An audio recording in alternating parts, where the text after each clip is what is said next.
संपत्तीसाठी माणुसकीला काळिमा फासल्याची धक्कादायक घटना सोलापूरच्या कृष्णानगर भागात घडली आहे। केवळ एका जागेच्या वादातून पुतण्याने वृद्ध काका आणि काकूची उशीने तोंड दाबून निर्घृण हत्या केल्याचं खळबळजनक सत्य पोलीस तपासात समोर आले आहे। सोलापूरच्या कृष्णानगरमध्ये महादेव मंचाळ आणि रंगम्मा मंचाळ हे वृद्ध दाम्पत्य वास्तव्यास होते। महादेव मंचाळ हे अर्धांगवयूने आजारी असल्याने गेल्या अनेक दिवसांपासून अंथरुणाला खिळून होते।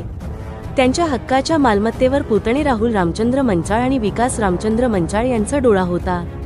3 महिन्यांपूर्वी याच जागेवरून दोन्ही कुटुंबात कडाक्याचे भांडण झाले होते। काका काकू जिवंत असेपर्यंत ही मालमत्ता आपल्याला मिळणार नाही हे ओळखून दोन्ही पुतण्यांनी त्यांचा काटा काढण्याचा कट रचला। सोमवारी मध्यरात्रीच्या सुमारास संधी साधून राहुल आणि विकासने घरात प्रवेश केला। हालचाल करण्यास असमर्थ असलेल्या काकांचा आणि काकूंचा त्यांनी उशीने तोंड दाबून जीव घेतला।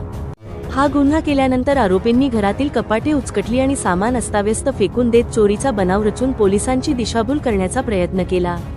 घरच्या व्यक्तींच्या बोलण्यातील विसंगती आणि घटनास्थळावरील परिस्थिती पाहून पोलिसी खाक्या दाखवताच राहुल आणि विकासने अवघ्या 24 तासांत गुन्ह्याची कबुली दिली।